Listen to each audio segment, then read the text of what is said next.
In the United States, we spend more money per capita on healthcare than any nation in the world, and we're the sickest. And a lot of this is self-induced. And in fact, the sedentary lifestyle of the 2020s is the equivalent of smoking of the 1960s. Inflammation is the common denominator for the vast majority of diseases. Where we see inflammation is mostly in animal-based foods and artificial foods, artificial sweeteners, artificial chemicals. Alcohol and high fructose corn syrup are twins. They work the same way. Huge misconception about breast cancer is soy and soy consumption. Welcome to Oceanside Chat, Light Beyond Generations. Season 4 focuses on leading with emotional intelligence. Before we can successfully lead other people, we must first lead ourselves and take care of both our physical and emotional well-being.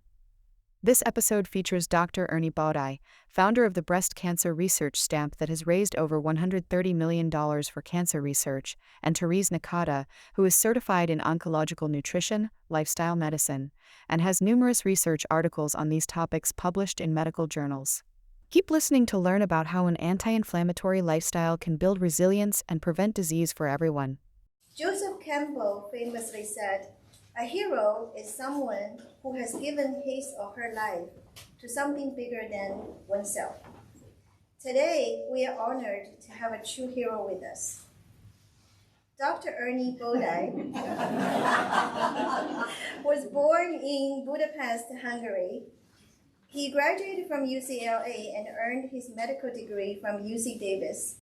Frustrated by lack of research funding, he successfully lobbied Congress for the breast cancer research stamp, raising over $130 million. While serving as chief of surgery at Kaiser Permanente, Sacramento for 15 years, Dr. Bodai led the Breast Health Center and earned national recognition as Center of Excellence. After retiring from surgery, he founded the Breast Cancer Survivorship Institute, addressing post-treatment issues, and advocate for healthier lifestyles. Between 2015 to 2019, Dr. Bodai was nominated for the Congressional Gold Medal, received Lifetime Achievement Awards from the American Society of Breast Surgeons and National Consortium of Breast Centers. He has also authored over 250 medical articles, published 5 books focusing on cancer, and holds several medical device patents. Our next guest, Therese Nakata, has diverse expertise in management, patient care, and information systems with over 30 years in healthcare. Notably, she helped to establish the first comprehensive breast cancer and the first breast cancer survivorship institute at Kaiser Permanente in Northern California, where she currently serves as program manager. She also does strategic planning for the Global Journey, which aims to expand the breast cancer research stamp internationally. Beyond her professional endeavor, she is deeply engaged in volunteer work, such as the Susan G. Komen Foundation. Certified in oncological nutrition and lifestyle medicine, Therese has contributed extensively to medical journals. The significance of Dr. Bodai's presence here cannot be overstated. In the next few minutes, I will highlight the top 3 reasons why his presence resonates so deeply with me. In January 2023, my life took a sudden pause. I received a shocking diagnosis of breast cancer. What followed was an exhausting journey of surgeries, chemotherapy, and radiation. Throughout this battle, my daughter, my husband, and an exceptional team of doctors at Kaiser became my lifelines. Their unconditional support and expertise guided me through the toughest 10 months of my life. And when my doctor mentioned the possibility of meeting Dr. Bodai upon completion of my treatment, it filled me with hope and determination. In November, near the end of treatment, from weight gain, hair loss, and ongoing side effects to endless fear of more suffering and cancer recurrence, I found myself feeling lost. both physically and mentally. Despite leading a proactive and healthy lifestyle prior to my diagnosis, I was unsure about the future. But one appointment with Dr. Bodai changed everything. His guidance, insights, and practical advice gave me the courage to start fresh. Following his recommendation, I witnessed significant improvements in both my body and my mind. Finally, during my darkest moments, our community rallied around me, offering expansive love and support. My neighbors became like family, reminding me that I wasn't fighting alone. I owe an immense debt of gratitude to my family, my friends, neighbors, and doctors at Kaiser. However, surviving cancer is not guaranteed for anyone. It raises vital questions. How can we prevent cancer? How can we protect our loved ones from suffering the same fate?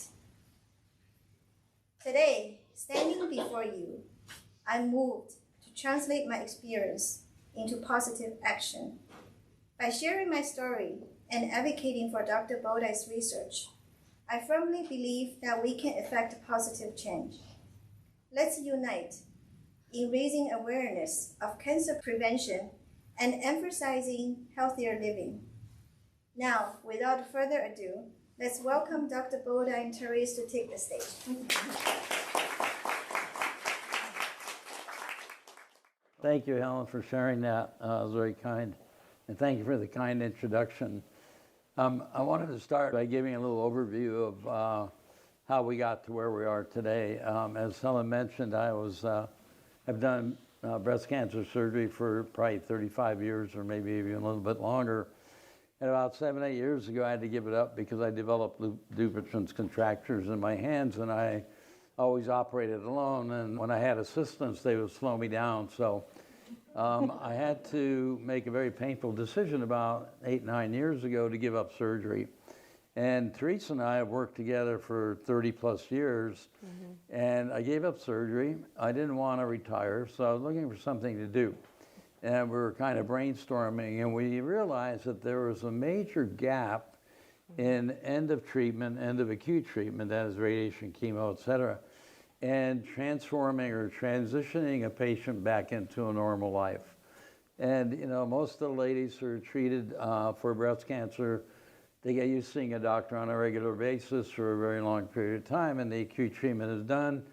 The doctor would say, "You're done, see you later." And the ladies go, "What do you mean I'm done? You know, what do I do going forward? What do I look for? What's my long-term plan?"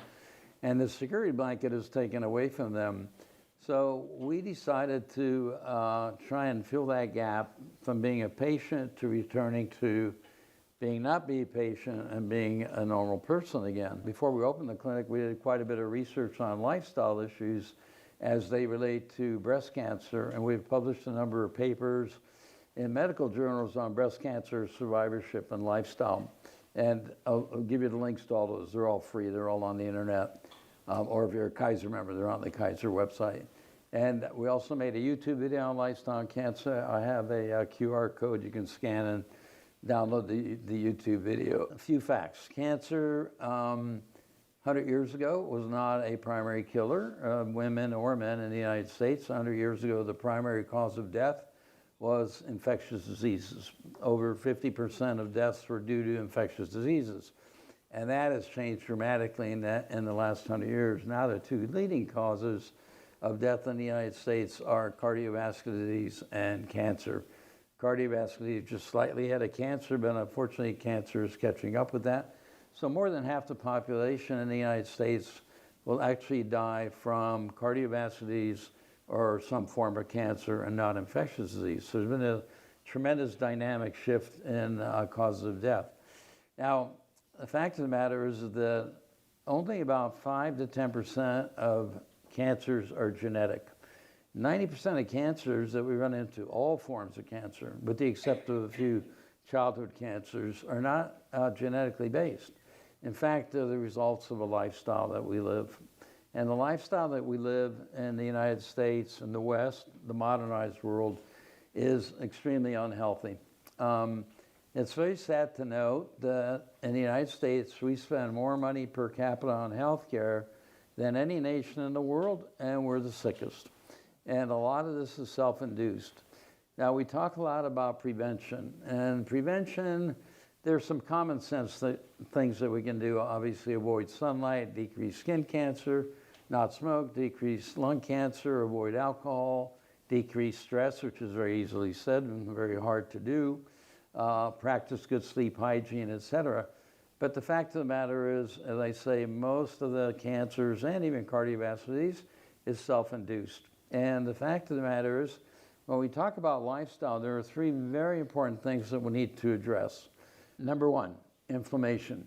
In the Western world, our bodies are living in a state of chronic inflammation. And acute inflammation is a normal response of the body. So if we get a splinter in our finger, it'll turn red or warm, etc., painful. That's acute inflammation, and that's a good process. That's a self-defense mechanism for our bodies. But if that inflammation becomes chronic, then we have a serious problem. If the inflammatory response doesn't shut down, then we're going to see a myriad of diseases. In fact, inflammation is the common denominator for the vast majority of diseases. And a very intriguing concept, because one day there might be one drug that may be able to treat almost all diseases if we've got a good response to the inflammatory conditions that are going on.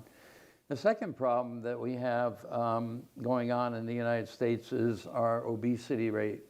Obesity in the United States is a huge problem. I will tell you that 1/3 of patients, 1/3 of the population that is overweight, and 1/3 is obese. This is defined as a overweight BMI over 25 to 30, obese 30 to 35, and a morbidly obese 50 or over 40. Now, you can be morbidly obese with a body mass index that's 35 if you have another comorbidity like hypertension, diabetes, cardiovascular disease.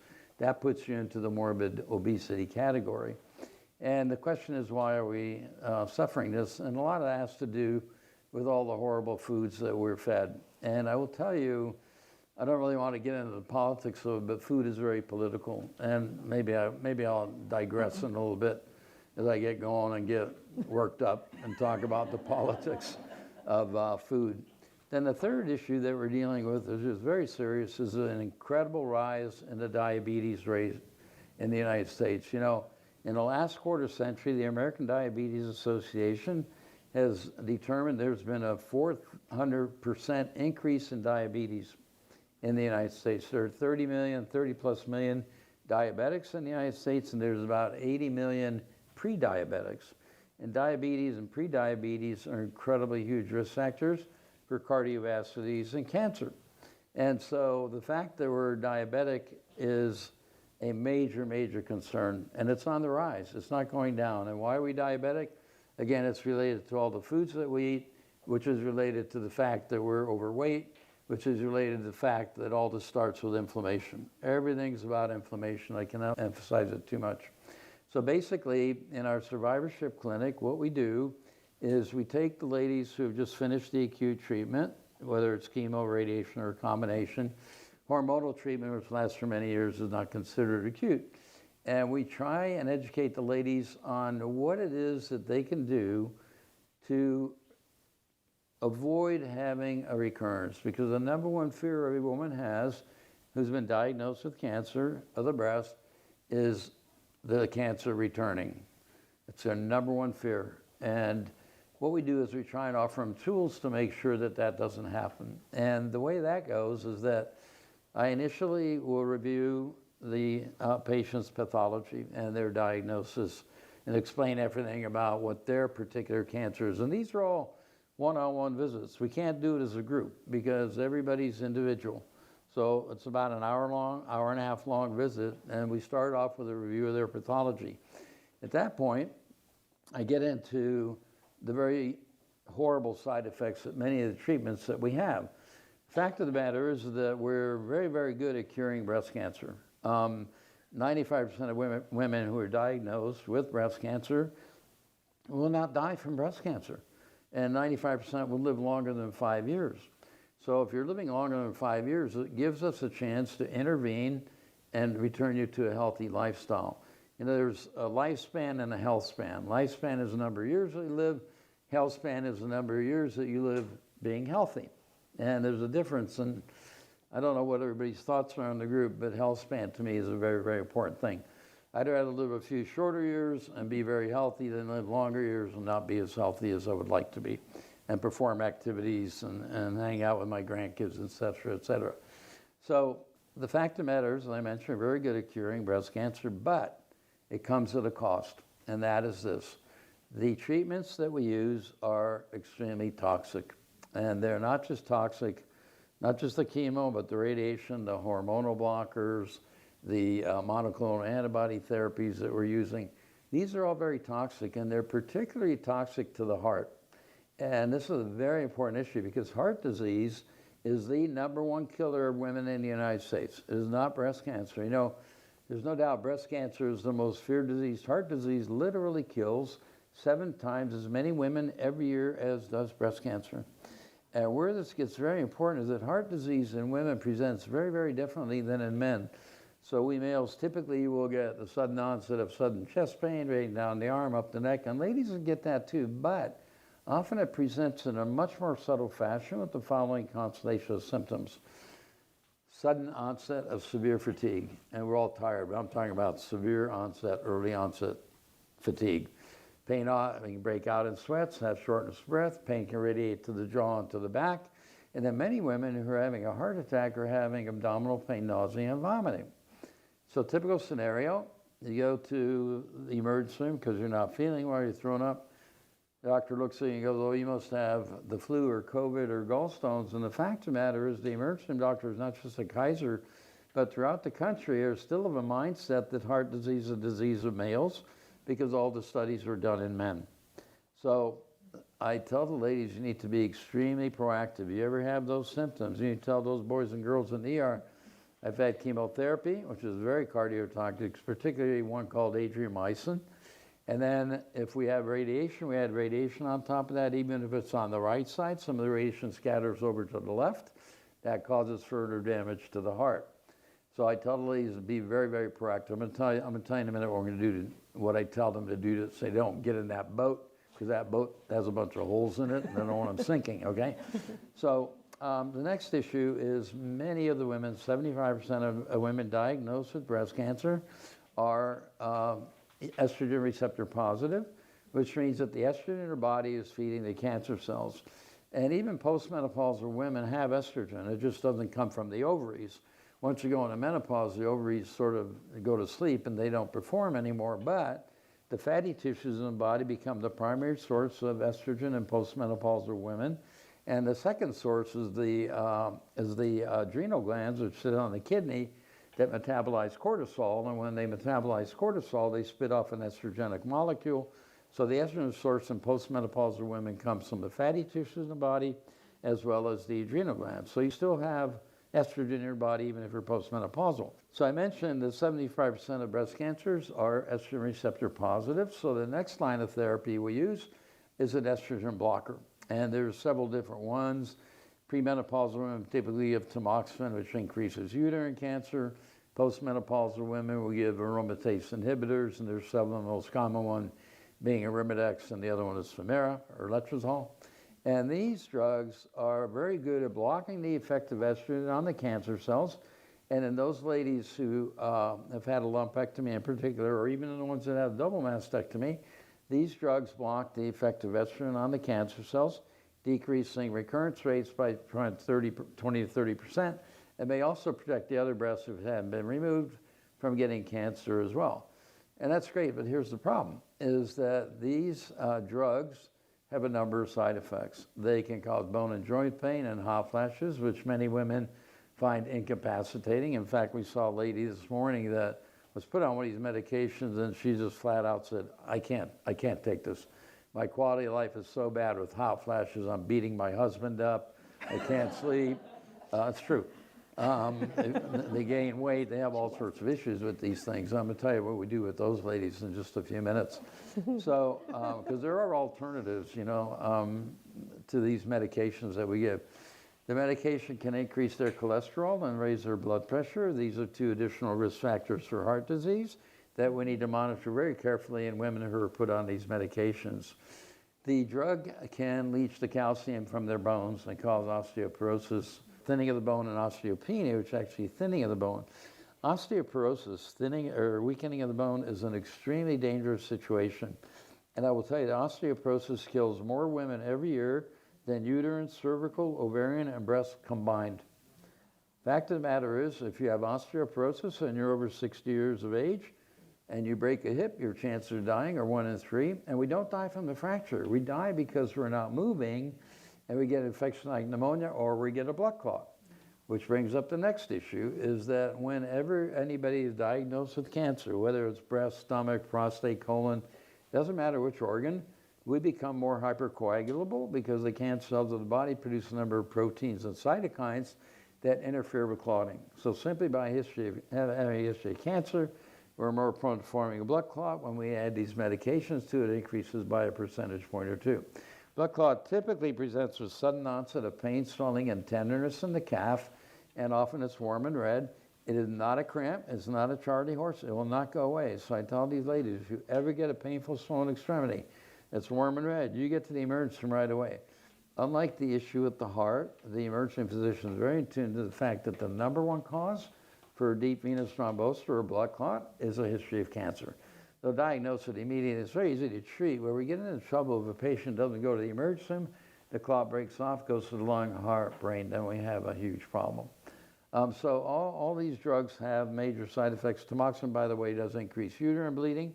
So in those ladies who are premenopausal who are put on tamoxifen, they're told if they start spotting, they need to get to the emergency right away. And again, unlike the heart doctors, the GYN physicians are very in tune to the fact that any woman on that drug tamoxifen, Novaldex, who starts spotting needs to go to see her GYN physician right away to do uterine biopsy to cure 100%.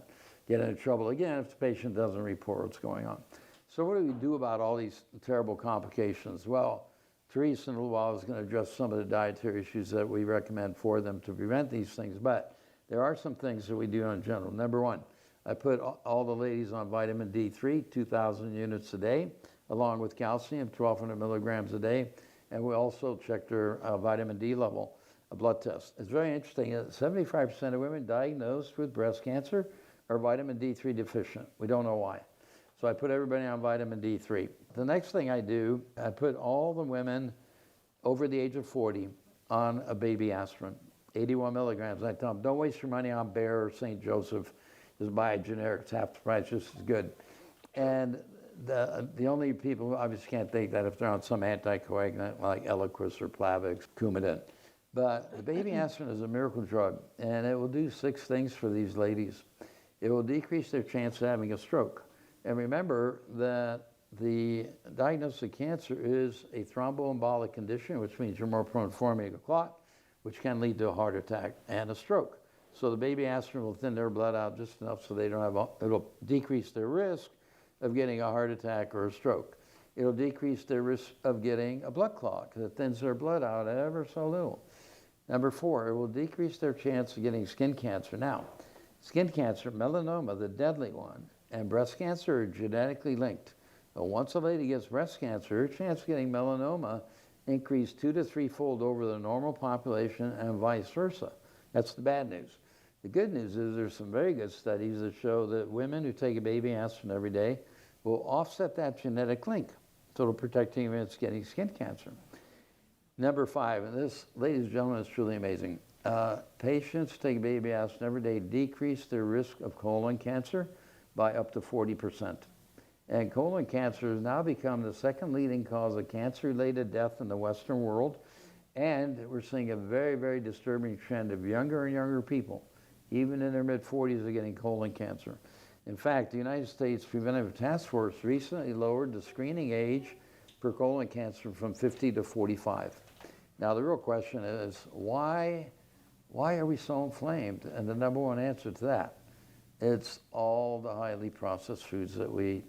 And when the manufacturers process these foods, what they do, 2 things. Number 1, they strip the nutritional value of the food. And number 2, they add hundreds and hundreds of chemicals many of which are actually banned overseas, not even allowed to be used outside the United States.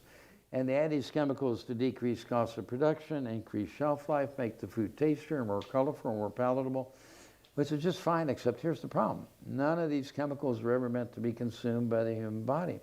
And when we ingest these products, our gastrointestinal system, which is responsible for a significant portion of our immunity, sees these chemicals, identifies them as a foreign body, and goes, you guys aren't supposed to be here. And what does it do? It reacts them to the formation of dozens and dozens of inflammatory proteins, which are responsible for the two killer diseases in the West, heart disease and cancer. We have a graph that we showed ladies that shows the association of processed food consumption and cardiovascular disease. But I will tell you this, if I were to go to the Far East like Thailand and set up shop as a cancer surgeon or a vascular surgeon, I'd go out of business. The diseases do not exist there because they don't eat the foods to eat. Yet, there's a number of migratory studies that show that when these folks move here within 10, 20 years, as they adopt our lifestyle, they start getting heart disease and cancer at the same rate that we do. You know, we're a nation of convenience fueled by technology. And what does this mean? It's easier to drive through McDonald's, grab a greasy burger, salty fries, sugary drink than it is to make a healthy meal. The technology part is we have become a very sedentary society. We're very inactive. We don't turn our food anymore. We're not hunter-gatherers. And in fact, the sedentary lifestyle of the 2020s is the equivalent of smoking of the 1960s, where we knew that smoking caused lung cancer. Now being sedentary responsible for the epidemics of obesity, type 2 diabetes, cardiovascular disease, cancer. I hope all of you exercise, and Therese will talk about the importance of exercise in a few minutes, but I do want to answer your question. What do you think was the absolute worst invention of the last century? And there was a lot of them. Any guesses? The couch. No, whoever said they were close, but you know what? It was the remote control. Because you don't have to get up. And now you've got Alexa, puts on your lights, dim your lights, puts on Mozart, whatever you want. So activity is extremely important, and Therese will talk about that in just a few minutes. But what's more interesting is the issue of telomeres. And what this is, it's our chromosomes carry all our genes, and they're the XY chromosomes. And at the end of each of those, you have what are called telomeres, and they're like a anklet. They're like the anklet on a shoelace. They keep the shoelace from unraveling.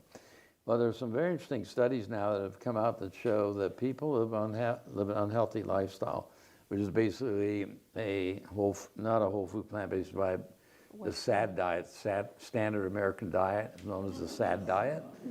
These diets actually, every time a cell divides, the chromosomes divide, and the anklets, these telomeres, are 800 base pairs of amino acids. Every time a cell divides, those base pairs, you lose a couple hundred of them.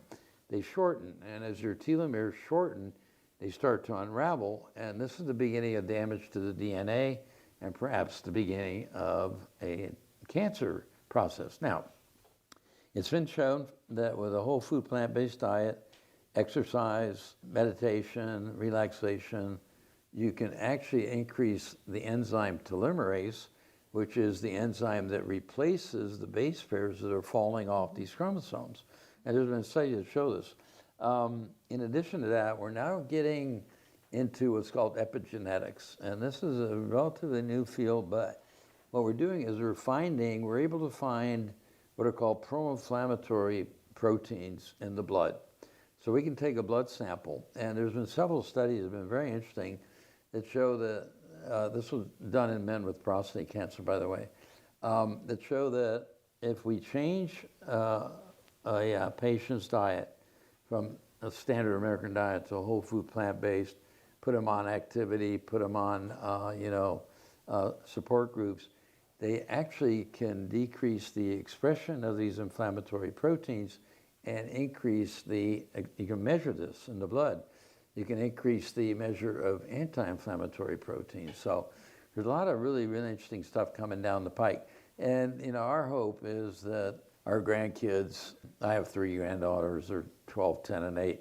And my hope is by the time they get into an age group where they're at risk, that they're not going to have to deal with this disease. It'll be eradicated. Final thing the aspirin may do for these ladies, I have to say, Megha, there's some controversy about this, but there's some evidence that women who take a B aspirin in the setting of early onset breast cancer may further decrease recurrence rates by another 20–30%. So I tell the ladies, I say, listen, if you ignore everything I tell you today, you ignore everything this crazy nutrition is going to come in here when I'm done. Don't ignore this. Take a baby aspirin. It's super important. The next thing I put them on is flaxseed. I put them on flaxseed oil. You do not want to take fish oil. Fish oil is very, very bad. It's contaminated with mercury, polychlorinated biphenyls, dioxin, all this stuff. The flaxseed is plant-based, and it's a very powerful source of omega-3, essential fatty acid needed by every cell in the human body to function normally. It's an extremely powerful antioxidant, anti-inflammatory agent.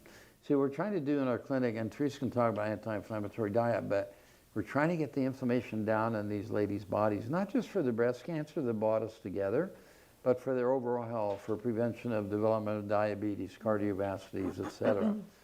But there's this big orange pill that's 1,000 milligrams of the omega-3, but I tell them, don't take the pill. What I really tell them to do is take the ground up flaxseed meal. And it comes in a bag, Red Mill and Bob's Red Mill, I'm sure many of you have it. A couple of tablespoons of that, add it to your oatmeal, put it on your salads, is equal to 1,000 milligrams. This big orange pill is very hard to swallow. But now, there are two very strong arguments for the ground up flaxseed as opposed to the pill. Number one, excellent source of fiber, which is another thing the American diet is lacking in, which is another reason our colon cancer rate is on the rise. You know, if we were to go to Africa, on the entire continent of Africa, cannot find a single case of colon cancer. Why? Because they eat 70–80 grams of fiber a day. The average American woman eats maybe 12 to 15, she's eating twice that. So number one, it's an excellent source of fiber. But number two, and this is extremely important, as I mentioned, about 75% of the breast cancers are estrogen receptor positive, and we try and block these with these horrible drugs that have all these side effects. But there's a very interesting relationship between the human gut microbiome. The gut microbiome is about 100 trillion bacteria, yeast, and fungi that live within our colon. The gut microbiome is a relatively new field, very complicated, poorly understood. We just wrote a paper recently on the relationship of the human gut microbiome to breast cancer.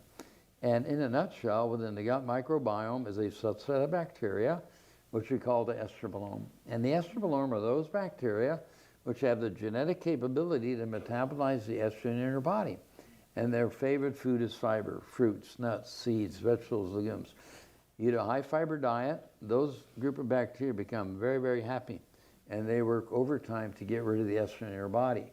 So even though we're blocking estrogen with these horrible drugs, they do nothing to decrease the estrogen level. All they do is decrease the activity of the endogenous your own estrogen in occupying the estrogen receptor sites. So they'll block that. But they really don't have much effect on decreasing estrogen levels. So we can further decrease estrogen with a high fiber diet and decrease risk of recurrence or development of a secondary cancer. I do want to talk just for a moment about recurrence because recurrence is such a big fear for most ladies. Recurrence is an extremely bad word. And I'll tell you why, because the vast majority of women who have surgery for breast cancer have the entire tumor removed. It's gone. So it cannot come back. We call it a recurrence, but it's gone, so it can't come back. So a more appropriate term would be a secondary primary malignancy or new cancer.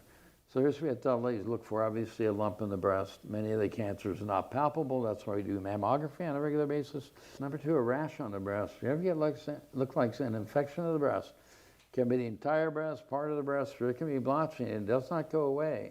That needs to be reported because the breast tissue comes all the way up to the skin surface. So on a rare occasion, these cancer cells can rear their ugly heads at the skin level rather than deep in the breast tissue. Very, very unusual presentation. Bloody nipple discharge scares the daylights out of women, obviously. 95% of the time, it's not even cancer. It's a little polyp in the duct that breaks off and bleeds. On a rare occasion, can be associated with an early cancer. Now, fortunately, many of the women that we're seeing are node negative. The cancer is not spread to their lymph nodes, so it's very unlikely that they develop distant disease, which was manifested primarily by new onset of localized bone pain that lasts longer than 2 weeks in long bones, ribs, and spine. The primary target after lymph nodes for breast cancer cells are bones. They love bones. Headache that lasts longer than 2 weeks is reported, as does a cough and chest or abdominal pain.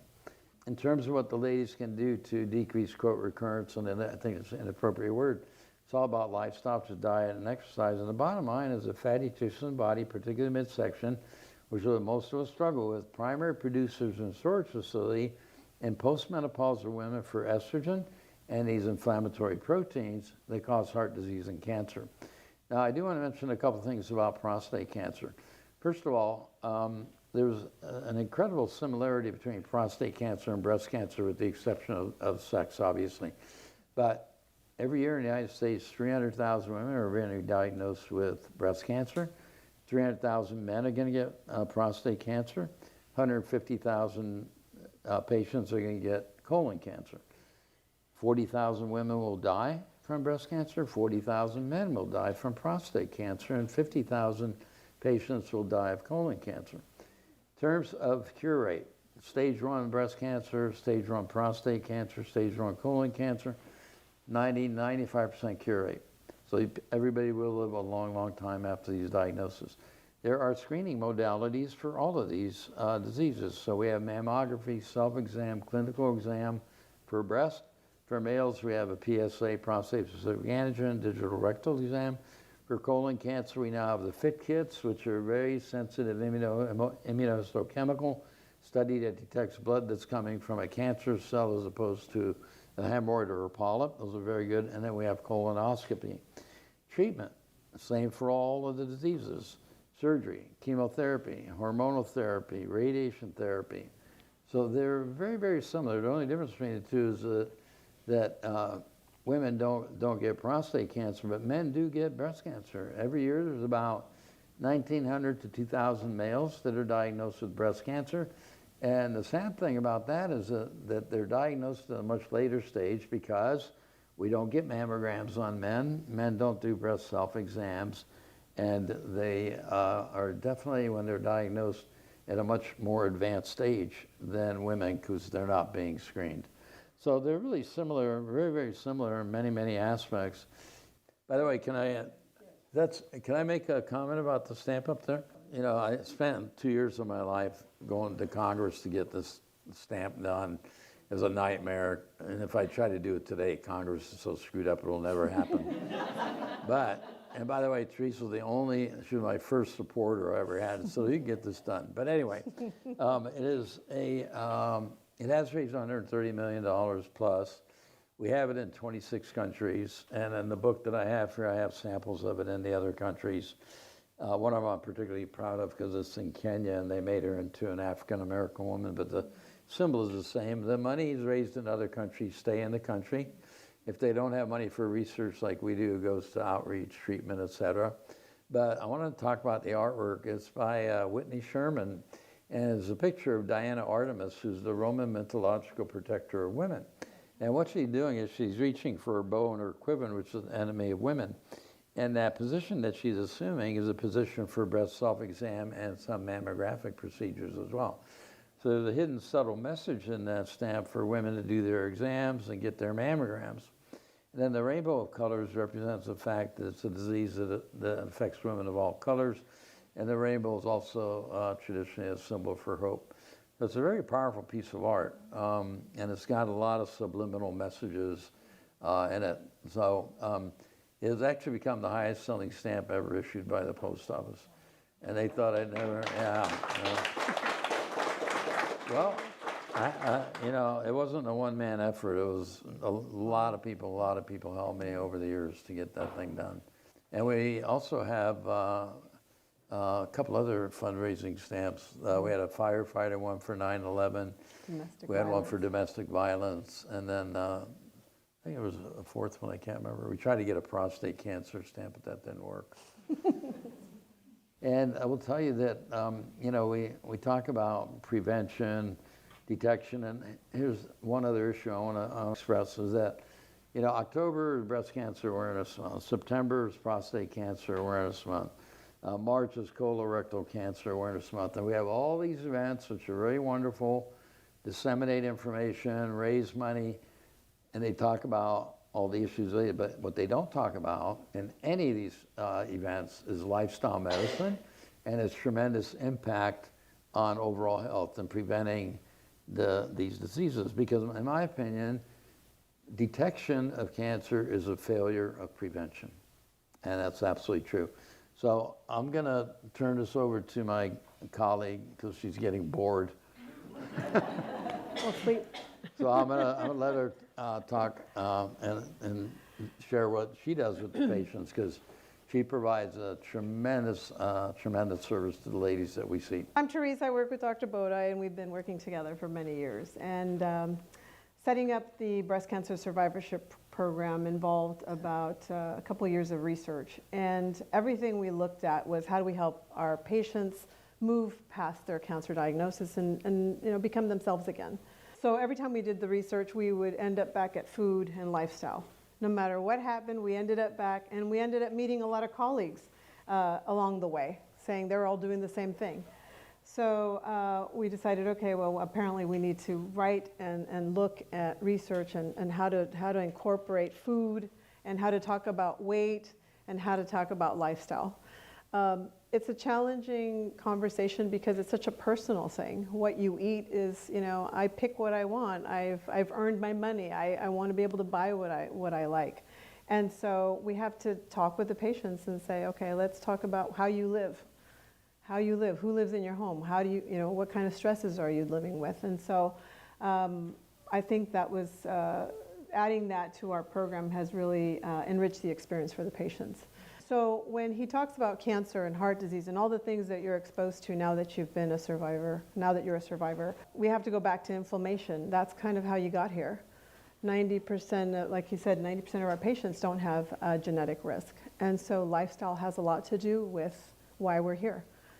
And so we talk about where, when you look at immunity and what affects your immunity the most, the two things that are most intimate to you are going to be how you manage stress and what you eat, because those are the two things that are affecting you the most.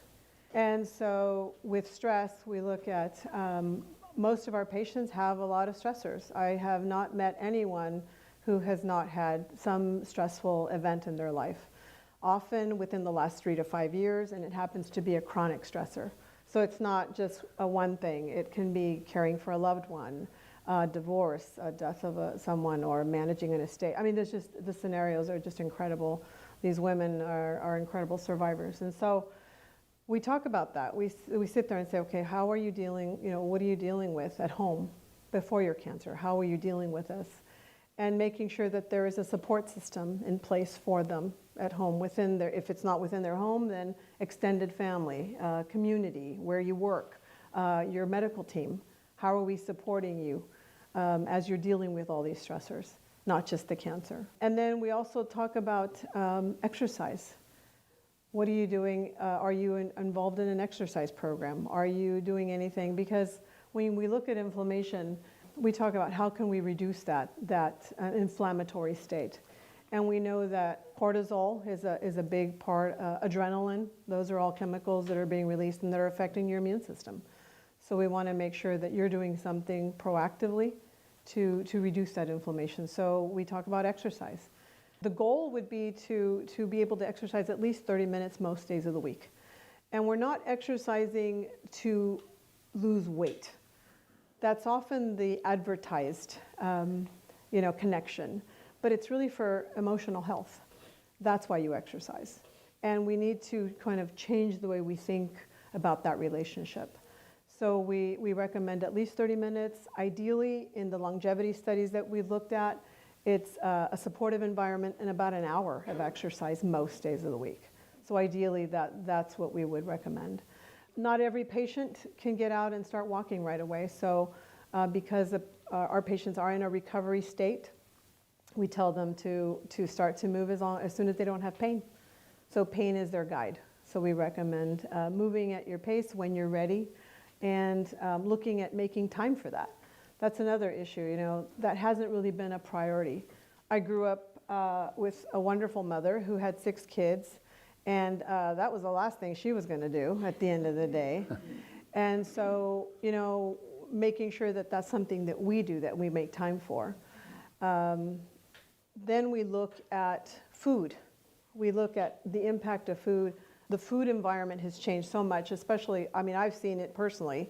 I remember making pastries at home, and now they're packaged individually in a box that you can pack in a lunchbox. There's a reward system in the way that we look at food. Oh, I'm going to get myself a cup of coffee on the way home. I'm going to go, those are nice and convenient, but we think of those, they have a different value.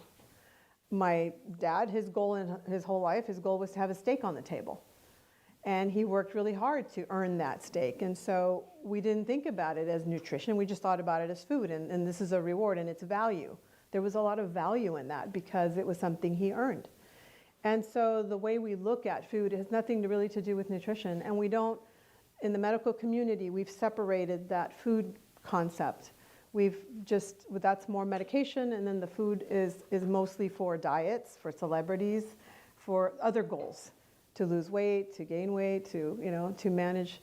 So it's a different, I think our food environment, we haven't thought of it as an inflammatory. We haven't thought of it as those choices affecting us and making us sick. And so when we go back, let's go back to stress. So if we're stressed out and we have all these problems and we don't exercise, those are also a trigger about what we eat. Because if we're emotionally charged, then we're going to be picking and looking at foods that satisfy that stress need. So that's going to be the sugar, salts, and fats. And so that's what he's talking about when we look at diabetes, when we look at obesity. A lot of it has to do with stress. A lot of it has to do with not addressing that and not managing that well. So when we look at the immune system, we're looking at what does your immune system need, or what does your gut need, your microbiome need to be healthy, to be well. And we've always talked about protein. That's always been a big issue in the American diet. But now we know that the best food for the immune system is actually fiber. That's exactly what your body wants. It's exactly what your body needs, and it is able to protect you by making sure that you make those choices. So where are you going to get all this wonderful fiber that's going to give you energy, repair your body, again, block more estrogen or the circulating estrogen, and boost the immune system? So we need to go back to fiber foods. So fiber foods are leafy greens. Everybody likes those. They can be fresh, frozen, or even in a can, as long as they don't have added sugars or salts. They don't absolutely have to be organic, but we do like them to be if you can. Certainly washing your food is important. Leafy greens, fruits and vegetables, they're very, very high in nutrient, vitamins, and they're very much in charge of repairing injury, repairing the body.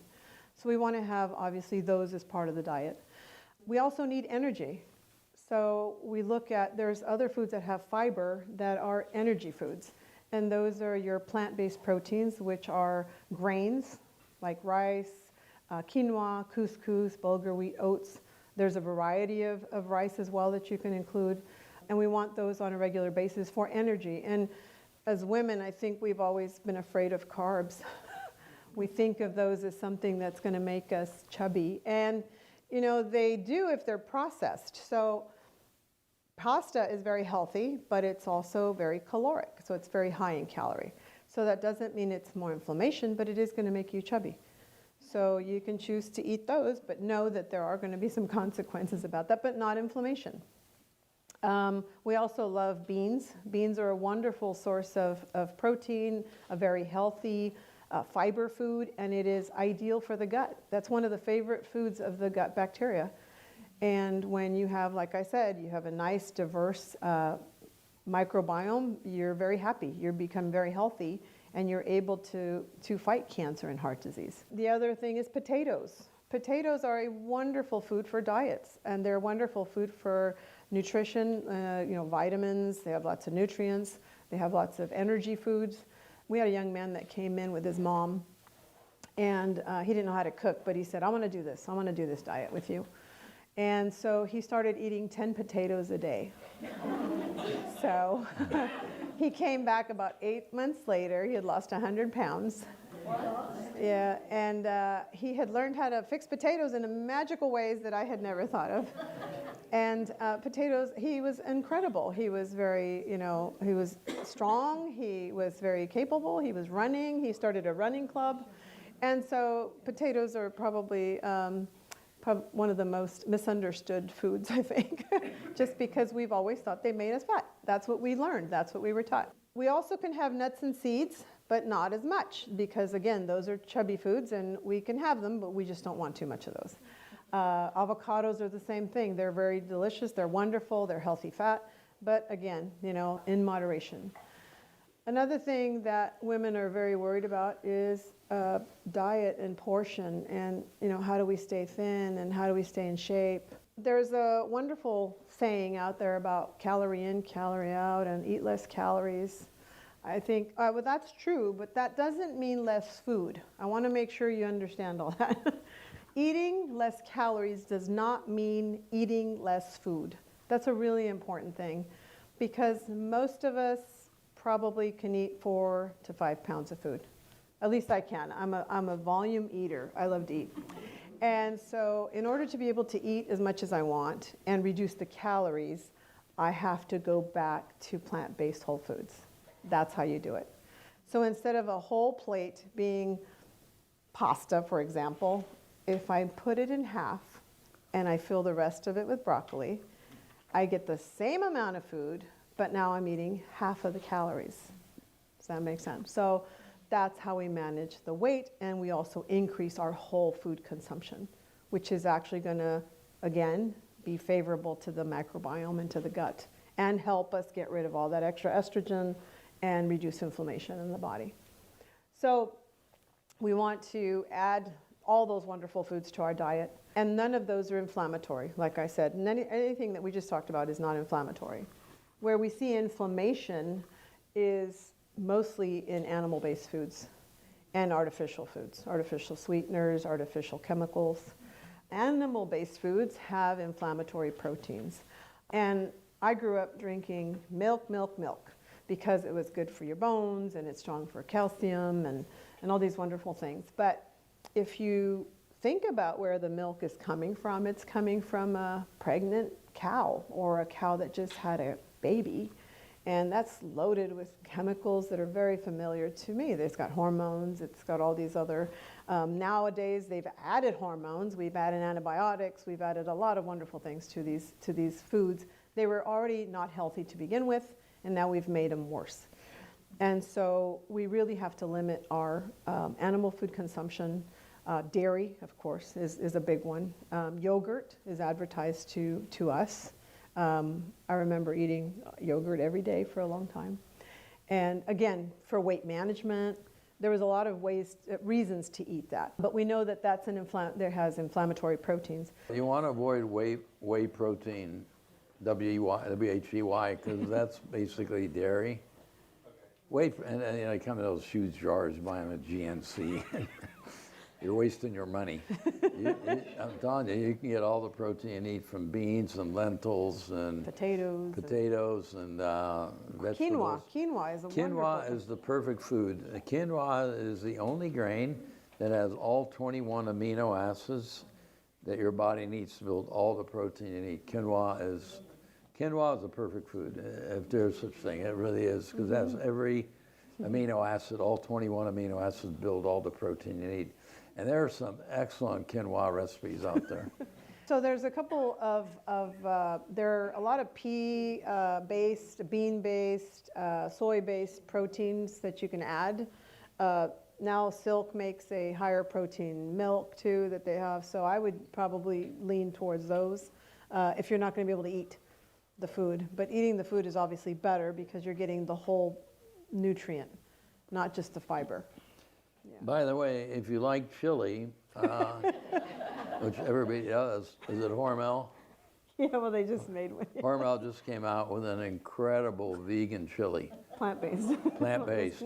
It's plant-based. But they have great recipes. You can't even tell it's not. I mean, it's awesome. It's exciting to talk about good food when it's good, right? Is it Hormel? Yeah, it's Hormel. Yeah, Hormel.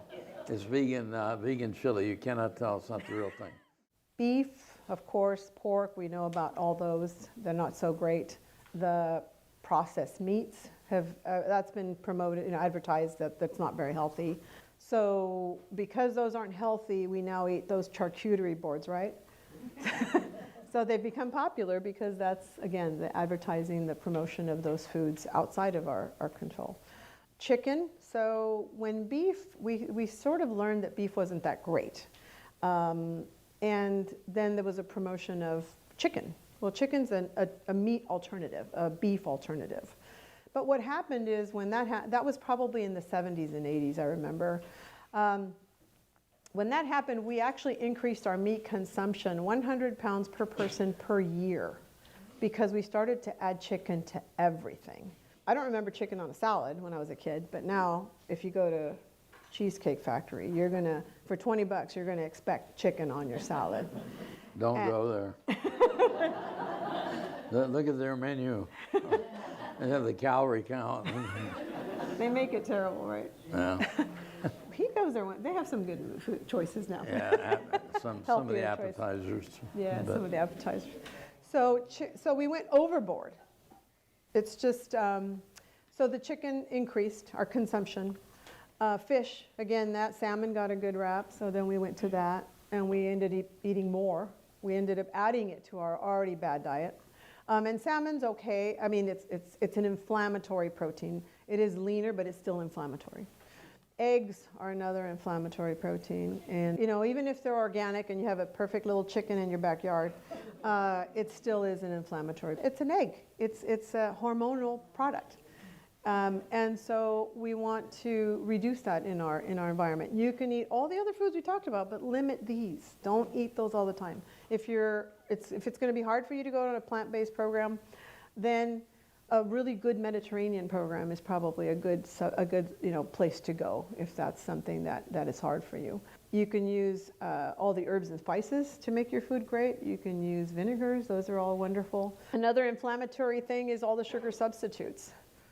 You know, I think we hear, oh, sugar's terrible for you. Well, it isn't great, but it's not the worst thing you can have. You know, everything that you eat turns into some form of sugar, and you can utilize it. But it's the artificial sweeteners, you know, high fructose corn syrup. So we've refined it so much that now it's become something else, and that your body doesn't recognize it. So it's an inflammatory product. So soft drinks, not so great. Diets, even worse. We find that there's the sweeteners in those are also linked with depression and anxiety. And so we want to limit those artificial sweeteners. And then other additives, coloring, you know, all that stuff. We want to just limit that. What else? Oh, alcohol. Alcohol, I think is, we have some good Kaiser studies in lifestyle recently that said that it's not the worst thing if it's social, you know, but if you're having it every day. Also, again, very similar to artificial sweeteners. Alcohol and high fructose corn syrup are twins. They work the same way. So we want to limit that if we can. Coffee's fine. Anybody drink coffee? Coffee's okay. We found that it's good for artery function. Brew versus instant, okay. Teas are wonderful. Those are all antioxidants. Seltzers are okay. So carbonated drinks like bubbly and LaCroix, those are okay. And coconut water's fine. But just water is perfectly fine. We don't want a lot of deep fried foods. So obviously we don't want a lot of French fries. If you're on your road to Disneyland with your family, that's great. Eat whatever you want. But at home, we want to limit not having those very often. You can roast, grill, barbecue, you know, you can grill vegetables, you can air fryers, those are the best invention, right? You can make a lot of food there.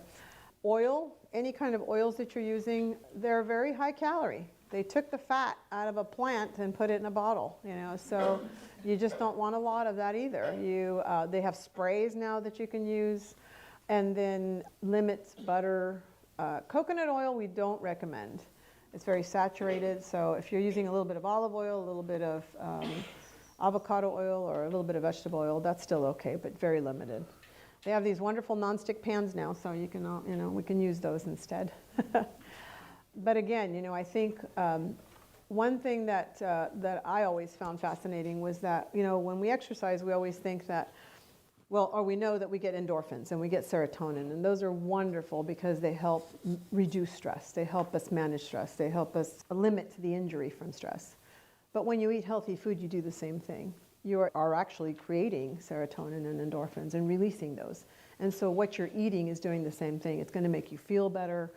But now you're protecting your immune system, which is the goal. Our goal is to repair and increase that immune system so that it can protect you from further injury, cancers, heart disease, Alzheimer's, dementia, Parkinson's, autoimmune disorders, joint pain. I mean, everything is associated, anxiety, depression, all related to inflammation.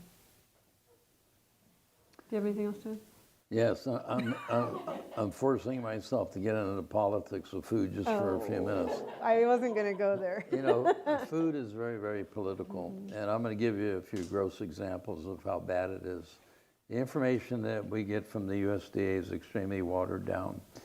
Here's a really good example. Cow milk.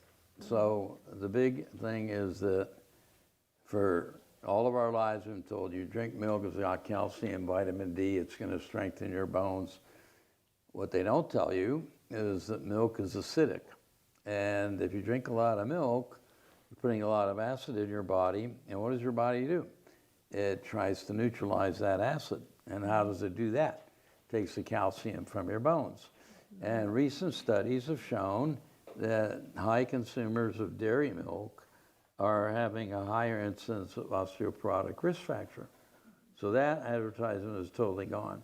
Number two, the dairy farmers nowadays are artificially inseminating cows year-round, and they're doing this because when a cow is pregnant, they produce more milk, the farmers make more money. But here's the problem. When a cow is pregnant, their estrogen levels are sky high. So the milk that you're getting from a cow is very, very high in estrogen. And if you eat cheese, cheese is 8 times concentrated milk, so now you're getting a huge amount of estrogen. And this is why we're seeing a trend in younger and younger girls, 8, 9 years old, developing breast tissue. They're starting their menstrual cycles at 9 and 10. And one of the biggest risk factors for development of breast cancer later in life is early onset of menarche, because you have many, many years of fluctuation of the estrogen and progesterone in your body, and that is thought to be a huge contributor to development of breast cancer. The other problem is that the Meat and Dairy Association are constantly injecting their animals with hormones, steroids, and antibiotics. And if you eat a lot of meat, first of all, meat has no fiber, and it's all fat and cholesterol.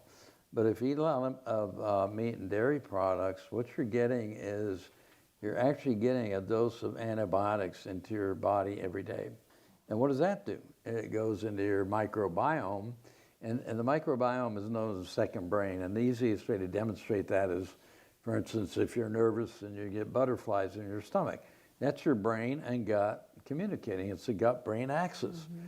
So it's very much connected. In fact, the gut is called the second brain because it regulates so many parts of the body function. So if you're eating meat and dairy, you're actually getting antibiotics in your system every day, which causes dysbiosis, which is a derangement of the good and bad bacteria in your body. And that's basically causing inflammation again. Now, we're often asked about the role of probiotics. Mm-hmm. And the fact of the matter is that you really don't need probiotics if you're eating a healthy diet. You get a lot of probiotics actually from fermented food, pickles, sauerkraut, anything that's from kimchi. A lot of the fermented foods will give you the healthy bacteria that you need. So the only time that I think you should take a course of probiotics is if you need to have a course of antibiotics for a urinary tract infection or tooth abscess or sinusitis. Then it's probably not a bad idea to take a course of probiotics after you're done with the antibiotics. Don't take them together because they'll counteract one another. That's why a lot of people who are given antibiotics develop diarrhea, because it upsets the gut microbiome, and the good bacteria are outnumbered by the bad bacteria, and that's why we get, many people get diarrhea or GI issues with that. So if you're going to get a course of antibiotics, when you're done, if you're going to go for a probiotic, make sure you get the right one, because if you walk up and down Walgreens aisle, there's like 50 different probiotics, and the vast majority of them are totally useless because they only have like 30 billion colonies per unit, and you really need the 50 billion, and you need the ones that are sporulated, so they're covered in a spore. Because if you take the 30 billion, half of that is destroyed in your stomach when it gets into your gastric acid. It's destroyed. So it never makes it to the colon where it's supposed to go. So if you need a probiotic, you need to get a good one that's formulated with at least 50 billion units, colonies per unit. The other big, huge misconception about breast cancer is soy and soy consumption. And women are told if you have breast cancer, whether it's estrogen receptor positive or not, by all means avoid soy. And this is one of the major misunderstandings in the treatment of breast cancer today, and I'll tell you why. Because soy is phytoestrogen, it's a plant-based estrogen, and the actual chemical structure of phytoestrogen is different than the estrogen your body makes, your endogenous estrogen. They're different. They're very similar, but they're different. But here's the deal, is if you eat soy products, what happens is the phytoestrogen competes with your estrogen to occupy the receptor sites in the breast tissue and actually beats them there, so your estrogen cannot occupy that receptor site and result in cell proliferation because the soy has already occupied that site. This is something the oncologists argue about it because when they see phytoestrogen, they see the E word, they freak out and they go crazy. But it's a very, very huge misconception. And in fact, there are several very large studies that show that women who consume high amounts of plant-based estrogen, tofu, soy sauce, edamame, have a much lower incidence of recurrence and a much longer disease-free survival after diagnosis of breast cancer. So the reason you go to Japan, there is not a lot of breast cancer in Japan because they eat soy from birth on. In terms of milk, if you want alternatives, there are many, many good alternatives. There's soy milk, rice milk, almond milk. Almond milk is probably the most popular one. And actually, we use, I don't drink coffee that much, but in the office, if some of the staff wants to use a creamer, there's an excellent soy substitute. It tastes just like milk, and it's non-dairy. There are a lot of, you might have noticed that many of the stores now are starting to have a whole variety of vegan type substitutes. It's really becoming a little bit more popular than it was 10 years ago. I'll tell you that you have to kind of shop around. Now, there are some excellent substitutes. Most of the women that we deal with, one of their biggest, they love cheese. Oh, everybody loves cheese, and they gotta have my cheese. And so there are a lot of cheese substitutes out there, and some of them are absolutely horrible. You can't eat them, but the ones there's a brand called Chao, C-H-A-O, which is made by Field Roast, which is very excellent, makes a great grilled cheese sandwich. You can't even tell it's not real cheese, and it's got, they have pepper jack, they've got mozzarella, they got all sorts of different cheeses. Miyoko has another, they're more gourmet. Miyoko's a really good one too. So there are good substitutes out there, but you got to kind of hop around and try it. You have to try them. Try them. There's See some what you that, and we have a whole bunch of samples and the boxes to show patients, and and we've tried them all, and there's some that are absolutely inedible. You can't eat them, what I'm saying? But you can't find really good ones. Trader Joe's has they have an excellent vegan enchilada that is, it's to die for. No, I'm serious. There's a very good chef named AJ, who's got a cookbook out there that is fantastic. She has my favorite recipe of hers is called Invisible Lasagna. We went to this meeting and she made all this invisible lasagna, and it was so good, there was none left. That's why she calls it invisible lasagna. It's all gone. So the bottom line is that there are a lot of good vegan substitutes out there. The fact of the matter is that all the micronutrients you need, in addition to macronutrients, are all available in foods. You really don't need supplements. For our patients, the only supplements we really recommend are vitamin D and calcium for the bones, flaxseed for the fiber, and to get rid of the estrogen in their body. And then I do recommend a multivitamin, a good multivitamin. You have to buy women their Centrum, generic multivitamin. The reason that we do recommend it is to have all the B vitamins in it. And there's some evidence starting to suggest that B vitamins may be very helpful in preventing early onset dementia. And if you buy a multivite, they also have all the trace elements like selenium, zinc, phosphorus, et cetera. That's all you need.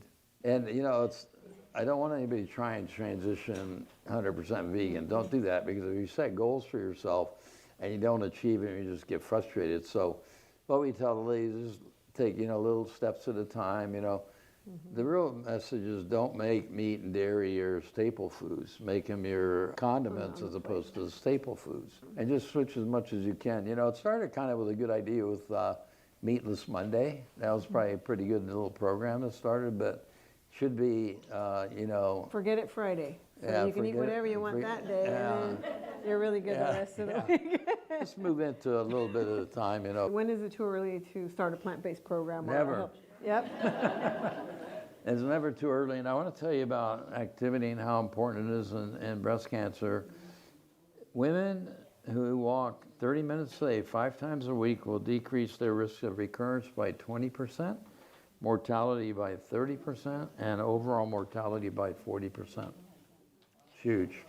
We've seen also some studies that Kaiser has partnered with in the Bay Area, Oakland, and it was a partnership with Whole Foods and some of the schools, and we saw school-age children benefit significantly, emotionally as well as physically, from a plant-based program as well as physical activity in school. And so we're definitely pursuing that as well. What's really tragic too is that many of the schools have eliminated PE now. Physical activity, and then they also serve nothing but garbage at lunch, all processed foods, which is very, very sad. And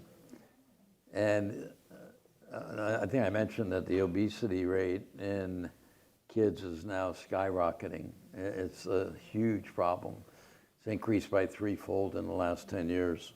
And the next generation might have a shorter lifespan than we. These kids are, by the time they're 10, 12, they're 150 pounds. They're diabetic, pre-diabetic. They've got atherosclerosis. They need knee replacement at age 40. It's a very dangerous situation we're in. And it's all self-induced. It is all self-induced. I'll tell you that lifestyle medicine is very underfunded. Very few people practice it. Very few physicians are educated in the takes a lot of work to get educated on all this stuff, but one of the problems too is that I don't want to blame my primary care colleagues, but they don't have time.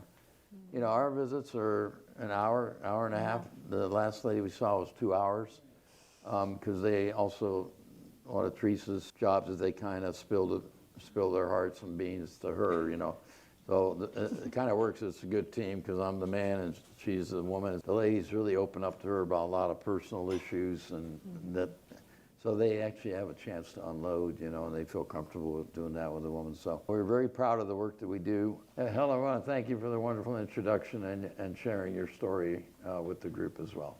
Thank you so much. Thank you.